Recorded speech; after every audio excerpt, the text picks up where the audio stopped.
Ang pulong sa Dios buhi og nagalihok nga gamhanan, labi pang mahait kaysa espada nga duhay sulab, ug modulot sa gitagbuan sa kalag ug sa espiritu, sa mga lutahan ug sa mga kauyukan, ug mutugkad sa mga hunahuna ug katuyuan sa kasing-kasing. All Scripture is God-breathed and is profitable for doctrine, for reproof, for correction, for instruction in righteousness, that the man of God might be mature, thoroughly furnished unto all good works. Study to show thyself approved unto God, a workman that needeth not to be ashamed, rightly dividing the word of truth. Be patient, therefore, brethren, unto the coming of the Lord. Behold, the husbandman waiteth for the precious fruit of the earth, and hath long patience for it, until he receives the early and latter rain. Be ye also patient, establish your hearts, for the coming of the Lord draweth nigh. For what glory is it, if, when ye be buffeted for your faults, ye shall take it patiently? But if when ye do well and suffer for it, ye take it patiently, this is acceptable with God. And let us not be weary in well-doing, for in due season we shall reap if we faint not. Let us hold fast the profession of our faith without wavering, for he is faithful that promised. But he that shall endure unto the end, the same shall be saved. Before we start our Bible study today, gikinahanglan ang atong pagpangandam, gustong kaugalingon, kung ikaw sa ka magtutuo, gikinahanglan nga ikaw mo gamit sa imo gihapong kaugalingong kabuton sa pag kumpisal niya ng mga sala nga imong nabuhat ni adlaw. If we confess our sins, God is faithful and just to forgive us our sins and to cleanse us from all unrighteousness. Mao kana ang mando sa Dios diya sa 1 John 1:9, the recovery technique. Alang kanimo higala nga wala pay kaluwasan, gidapit ka, awhag ka nga imong gamiton kanang imong kaugalingong kabubuton sa paghimong desisyon. The decision to believe on the Lord Jesus Christ as Lord and Savior. Aron ikaw may lunaw sab ni atong pagabuhaton, makasalmot ikaw ing atong Bible study through the YouTube. Busa sa hilong magamputa. Let us pray. Ama na mga Diyos, nagapasalamat kami kanimo ni ining lain sa mga higayon nga imong gihatag kanamo, Diyos, nga imo kami gidala dinhi sa among naandan nga dapit nga diin kami makatuon sa imong pulong, nga kining grasya man kining dapita imong gigamit. Grasya ang nagatudlo, grasya ang among paghisgutan nga mga doktrina. Kining tanan o Diyos, gumikan lamang sa imong gugma, kaluoy, o pagatiman ka namo ng imong mga anak. Musa nining adlaw, pinagis pagahom Espiritu Santo ka namo, tinaw pa ang dugang nimong kamaturan, aron amo kini ikadugang sa amo nang napundo dinhi sa among kalag. Aron kini mao among magamit sa mga adlaw panginabuhi ingon nga imong mga anak. Kining tanan among ipasalamatan sa ngalan ni Ginoong Hesukristo, among manluluwas. Amen.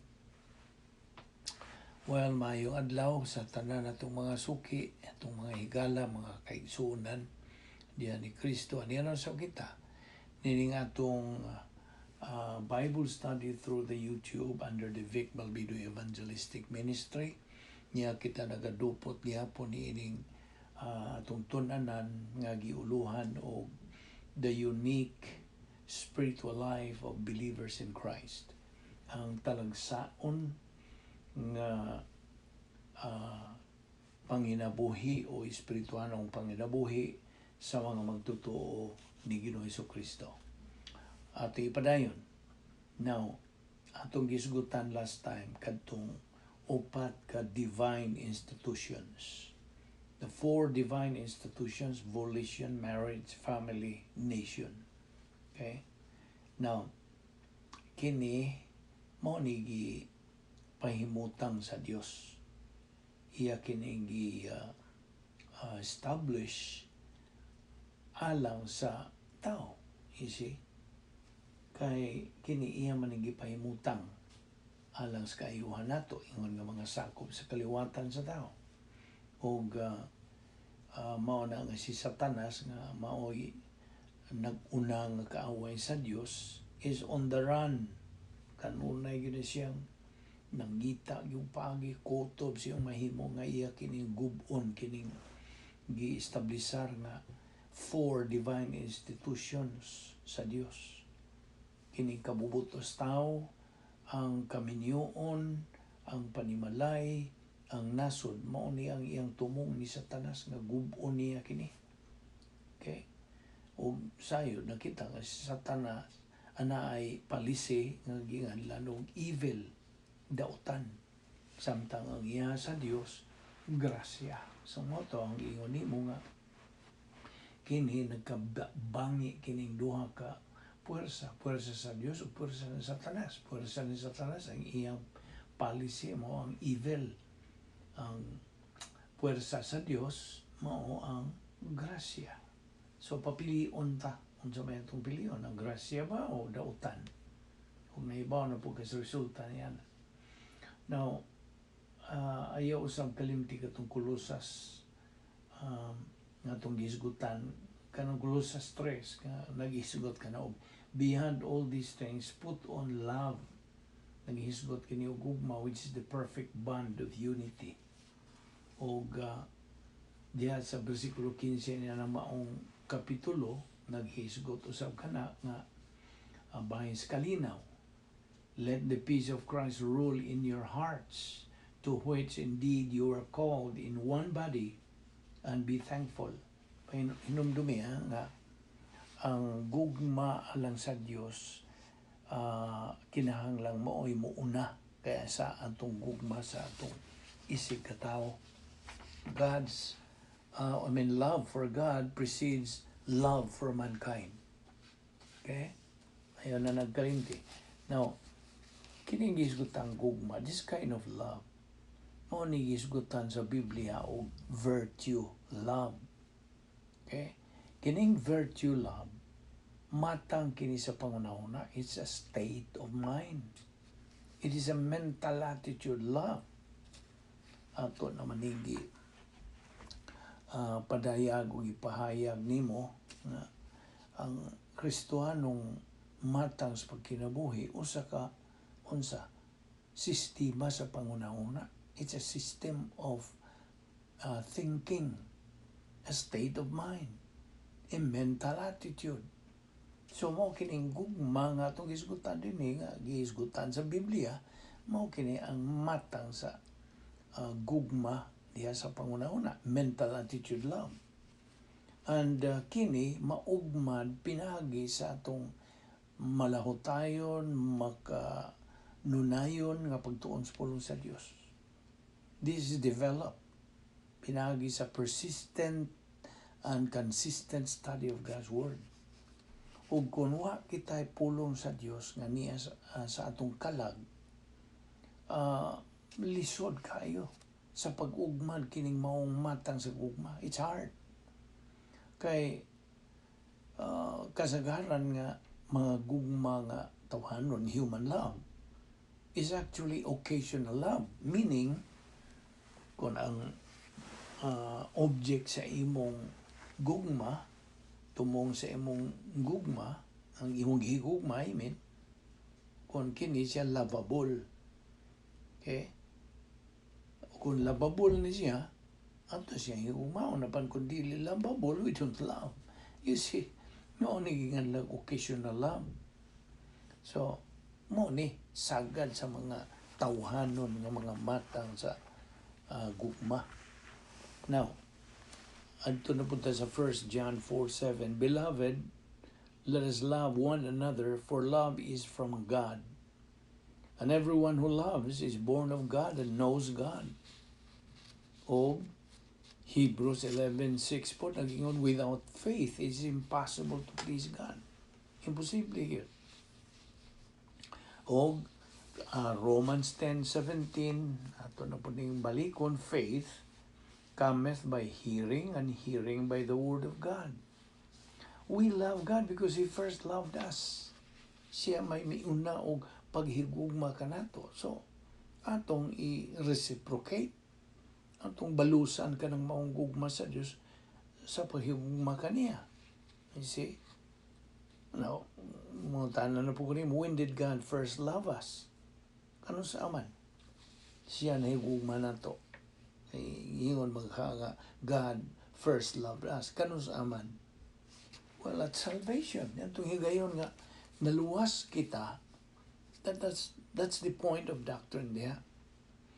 O dito magsugod kanang maong paghigugma nato o paghigugma sa Dios nga ri kanato. Now here's a point of doctrine. A believer without Bible doctrine, nga way doctrine, nga way pulong sa Dios diha siyang talang, dili gyud makaabot, dili gyud makaangkon ini gitawag natong virtue love. O kung why virtue love, tanawa, sundan eh. Kung why, ang usa ka magtuo nga why doktrina, why pulong sa Dios, dili makakabot ka nat attain ni ining klaseng gugma nga virtue love. O kung walay virtue love, imposible ang pagtuman nato ni ini atong isugutan nga unique spiritual life natong mga Kristiyanon. Di yun nato matuman. Kasabot ka? Kaya ang virtue love is above all kinds of love. Mo nilabaw sa tanan. Ngano man. Tungod kay gikan kini sa atong personal nga gugma ngadto sa Dios. It emanates from there. Now, mo na nga lagi hisgot na magita gugma. Unsaon man nato pagigugma o ito na lang itandi sa human realm. Unsaon man ito pagigugma usa ka taong wa nato mailhi. Di yun. Mga alang malanas mga balaknon ka nang iingon love at first sight. Wa man ay katinuuran diya sa pulong sa Dios. It has no bearing with that kind of filosofiya. Kaya di magyug ka, ang tinuod yun. Sa lintungan na yung pagsabot. Di kang kay kung magtao nga wala mo mailhi. Kinahanglan ilhon yun mo siya, kinsa siya, unsa siya ang pagkatao. Una pa ni mo siya mahigugma. Basta, ano po na ang Diyos? Kadagang mga katawhan karon nga mo, profess lang sila mo, claim lang sila na higugma sa Diyos, pero kinsa mang Diyos sa kanang ilang higugma. O nang wa man yun sila alamag. Nga nung wa may alamag. Wa man sila magkatukin sa Diyos o unsa ang Diyos. Negatibo man lagi. Mao na rason, mao na hinungdan nga no. Nawa sila makailang kinsa o unsa gyud ang Diyos. Wa sila kaila kay negatibo man sila sa pagtuon sa pulong sa Diyos. Nagasandig man lang sila tanan sa ilang relihiyon, ilang tinuhuan, ilang mga preconceived ideas, kanang background sa ilang kanang hingmatan nga relihiyon. Ritual without reality is meaningless. Wa gyud kahulugan. But ritual with reality, na this diferensya na, it has meaning. See? It is meaningful. Di kinahanglan nimong tun-an ang kamatuoran. O niya itong gibuhat. Kaysa atong pagtuon sa pulong sa Dios, huna-huna sa Dios, anha na ito makatunig, mailig, kinsa o unsa ang Dios. You see? O sa diha nga masuod na taniya, makailanig o kinsa siya, anharat makiguma niya. Kasabot ka ba? Klaro man na akong pupasabot niya na. Ang Espiritu Santo na mao'y nagpasabot nato niya na. Nga dili tang kahigugma sa Dios kunwa ta kaila niya. Mao nang ilhon nato siya pinagis pagtuon sa iyang pulong. Mo na. So, mo taong gibalik katong punto sa doktrina, point of doctrine nga. Ang usa ka magtotoo, of course kini atong isgutan, ang tumong niini kita mga magtotoo. Dili itong mga di magtotoo, mga unbelievers. Kitang mga magtotoo, mga anak sa Dios, manluan kita sa Dios nga atong amahan nga langit nun nga. Ikinahanglan nga atong pagtuon siyang pulong. Sama ng 2 Peter 3:18, ha? Wala baka na nimo makalimti. Nasilsil na bagid na nimo. Grow in grace and in the knowledge of our Lord and Savior Jesus Christ. Na. So, ang usa ka magtotoo nga way pulong sa Dios, dili gayud siya makakabot ni atong gisgutan nga virtue love. O kung way virtue love, imposible ang pagtuman nato sa ining atong isgutan unique spiritual life of believers. Di yun. Kay ang virtue love sa ito nag-iingon kaniya, above all kinds of love. Love, labaw pa kini. It's all over and above all kinds of love. Ngano tungod kay kini, gikan sa personal nga gugma alang sa Dios. So ang Colosas 3:15 nag-ingon, let the peace of Christ rule in your hearts, to which indeed you were called in one body, and be thankful. Peace na po ang isugutan din. 1 Corinthians 13:13, but now faith, hope, love abide, these three. But the greatest of these is love. Kanang love mao na gitawag nato sa atong gisgutan, atong iton ang virtue love. Again, we cannot love God if we do not know Him. We cannot love God by human love. Pinaagi lamang kini sa virtue love. 1 John 4:7, beloved, let us love one another, for love is from God, and everyone who loves is born of God and knows God. Na, kanang mga love dihang gipangisgutan, virtue love. Ayaw na nakalimti. Akong balikon ka, kining virtue love,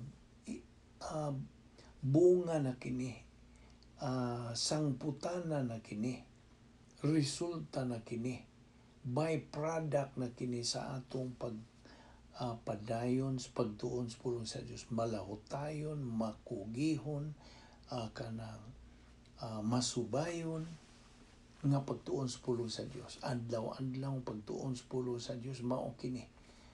Bunga na kini, byproduct na kini sa atong pagtuon sa pulong sa Dios sa makugihon. Virtue love. Kaya ang virtue love is not a kind of human love. Kung baliko na. Namungutan na po kunimo. Let me ask you this question. Are you happy as a Christian? Malipayon ka ba? Ingon na Kristohanon? Okay, follow-up question. Unsa may nagadasig kanimo, ingon nga magtotoo as a believer. Unsa may nagadasig kanimo as a believer in Jesus Christ. Unsa man. You see, kung unsa gani ang magadasig sa usa ka magtotoo, is what he wants to prioritize in life. Mao na iyang hatagag pasiuna siyang kinabuhi. Gusto? Kung siya nagadasig ba niya. So, what a believer prioritizes in life is what controls his life. Gusto? Mudawat ka ba niya ng prinsipyo, ha? Kung unsay iyang pasiuna sa kinabuhi, mo na'y nagkakontrol sa iyang kinabuhi. Natural. Sa diha nga usa ka magtutuo, leads spiritual life by emotion. Ano po na kanang pagbati. Kini siya sigurado gyud nga mapakya sa iyang Kristiyanong kinabuhi. Nawatay mahimo niya na prinsipyo po na sa pulong sa Dios. So ako malikon. Sa diha nga usa ka magtutuo, kanang magakinabuhi siya pinagi sa iyang pagbati lamang, sigurado siyang pakyas. He is a failure sa iyang Kristiyanong kinabuhi. Now, mo na, tugon sa Diyos kanunay, 2 Peter 3:18. Patubuon kita sa grasya o kay balo kang Ginoong Jesucristo. Now, kung na imong tanag yun ako, kung sa magigadasig nimo sa imong Kristiyanong kinabuhi, ang ako yung itubag dayon Bible doctrine. Pulong sa Dios. O kining pulong sa Dios nga akong gikatunan, gituuhan, gigamit, bahin kini. It is part of bahin ini mo ang personal sense of destiny. You see? Ma-develop na yun na, maugmad ka ng akong kanang pagkasiguro sa akong baruganan, sa akong dadangatan. Personal sense of destiny, may eternal destiny. Atong hinumduman, ang Colossus 3:15 na, ha? Let the peace of Christ rule in your hearts, to which indeed you are called in one body, and be thankful. Kanang peace diha, irene, sa Grigong pulong. Irene. So what does irene or peace mean? Kining irene, o sabot pasabot.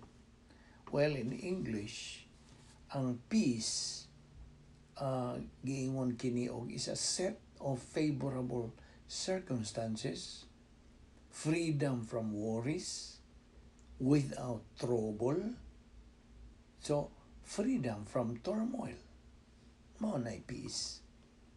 So, question, naa ka ba na nag-iya ka na ba niya ng kalinaw ni Ginoong Jesucristo right at this moment? Mao na tubaga na, ayaw itubag ni Visayan kinsa, itubag na adto sa Dios. Do you have Christ peace right at this moment? Unsay gisulti di sa John 14:27? Peace I leave with you. My peace I give to you. Not as the world gives, do I give to you. Do not let your heart be troubled, nor let it be fearful. Naapon na sa John 16:33. These things I have spoken to you, so that in me you may have peace. In the world you have tribulation, but take courage, I have overcome the world. Philippians 4:7. And the peace of God, na napoy peace, which surpasseth all comprehension, will guard your hearts and your minds in Christ Jesus. So, Colossians 3:15, ayon na nagkalimti, and let the peace of God rule, paharia. Okay?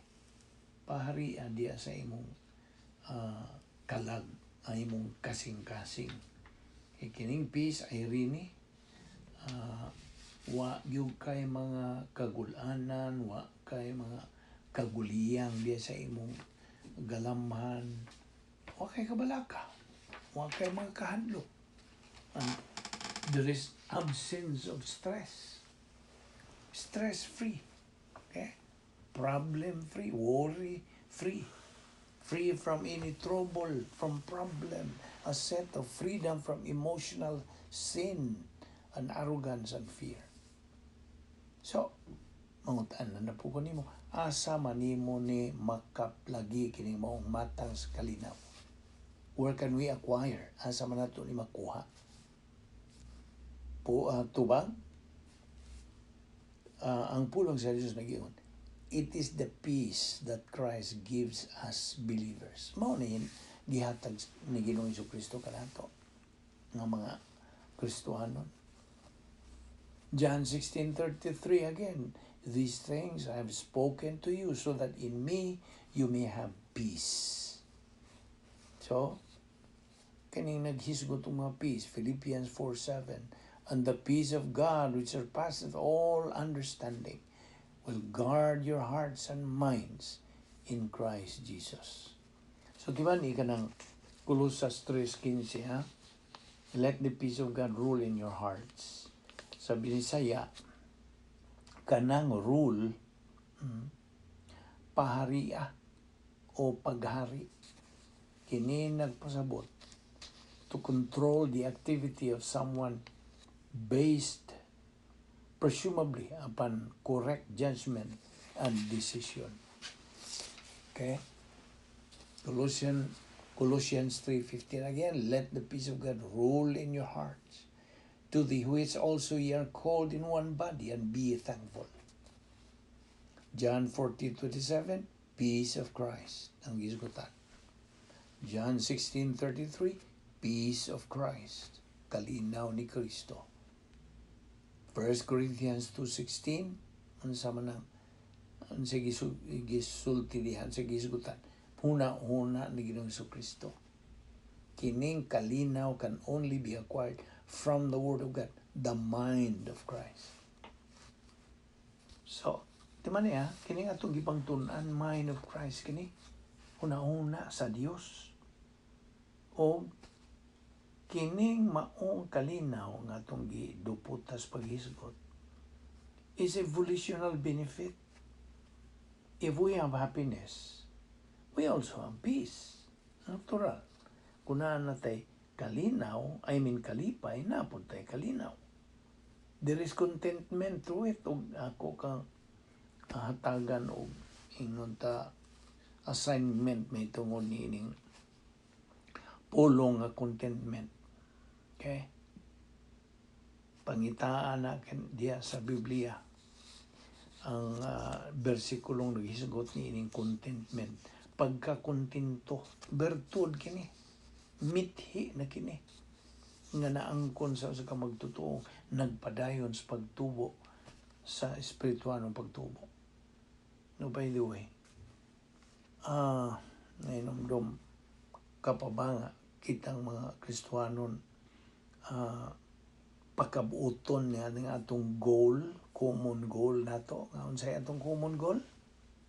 Atong tumom? Spiritual maturity. Di nato pud makabuot kana kung wa tay pag kanang di ta mapinadayunon sa atong pagtuon sa pulong sa Dios. Dili ta persistent, consistent.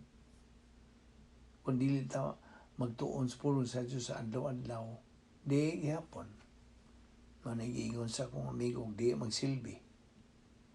Okay? Kaya iba naman ta sa tulo ka ang sa espirituhanong pagtubo. Unsa ka to?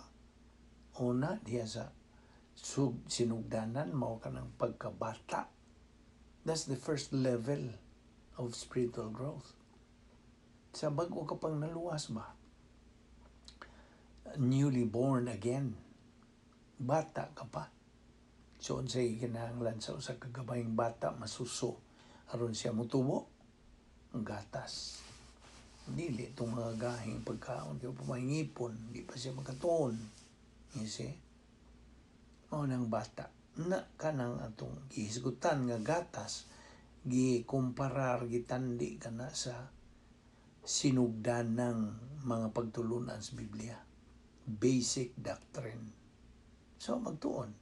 Ang bago pang naluwas nga tao. Okay? Bago pang na tao. O niya, sige, Allah, adlaw-adlaw, tuon. Makaduha na ng ang makabot niya ito ikaduha nga. Inganla na ito adolescent level. pagkahingkod. O niya, nag-anam na siya advance. Padayon siya gihapon sa pagtuon. Wailingi na. Dili undangan ang pagtuon. Padayon sa pagtuon. Adlaw-adlaw. Balik-balik. Hangtod sil-sil na yun. Nahimo na yung tinuod niya sa mong kinabuhi. So pagkabot niya si kaduhang ang pagkahingkod, padayon gihapon siya. Pagtuon sa mga little advance ng mga doktrina. Padayon. Hangtod yun makabot niyang ikatulong ang tawag na kanang spiritual maturity level. Spiritual nung paghamtong ka na. O kanang maong ang is otherwise called the capacity stage. Ang nga na kanay kapasidad o katakos. Katakos sa pag kinabuhi. Katakos sa paghigugma. Katakos sa pagdawat o mga panalangin. Na kay capacity na ang imong natungtong pleroma stage. Puno ka na, you're filled. O kalifikado ka na mo dawat sa mga panalangin sa Diyos nga gitawag na tugon sa escrow blessings in time. Ibobo na sa Diyos. Kaya kalifikado ka naman. Na nakikatakos. Mo-enjoy ka na. O sa diha ang Diyos mo bubo na diha kanimo sa iyang mga panalangin, adto niya ibubo, ipadahili diha sa iyang tubos grasya. Grace pipeline nga kana mo sangko inigdahili niya na mga panalangin adto mo sangko sa pagkamatarong sa Dios nga gisulob sa Dios diha nimo na sundan ni imuwan niya kas passing gisuloban ka naman sa pagkamatarong sa Dios sa diha nga ikaw naluwas. So ang panalangin sa Dios nga gipadahili gipa-slide diya sa tubo sa grasya, grace pipeline, adto musangko dito sa iyang pagkamatarong. Nga, of course, ikaw may nagsulob niya na, kay kiyusuloban ka naman, kay namatarong ka naman, of course, you enjoy sa iyang panalangin. O sa panahon nga, kanang mupahimos ka na niya ng maong mga panalangin, imo nang paminaw, imo nang gihimaya ang Diyos. That's the only time that we can glorify God. Anhar na matinuod yun, mamatuod na kanang kanunay natong kanang claim nga to God be the glory. You see? Glory be to God. Maura na ang katinuoran. Kay kasagaran karon way mga doktrina karon murag natural na lang bisan kani mga di magtutuo, murag natural na lang ekspresyon nila nga to God be the glory. O agil sila kanang tungkad unsay ibot pasabot niya na kini atong pagpasabot gikan kini sa pulong sa Dios oy. Dili kini ingon-ingon kining pagka-Kristiyano, di ba? Nakita nimo how critical in the critical pathway ngadto sa pagkahamtong. No na nga.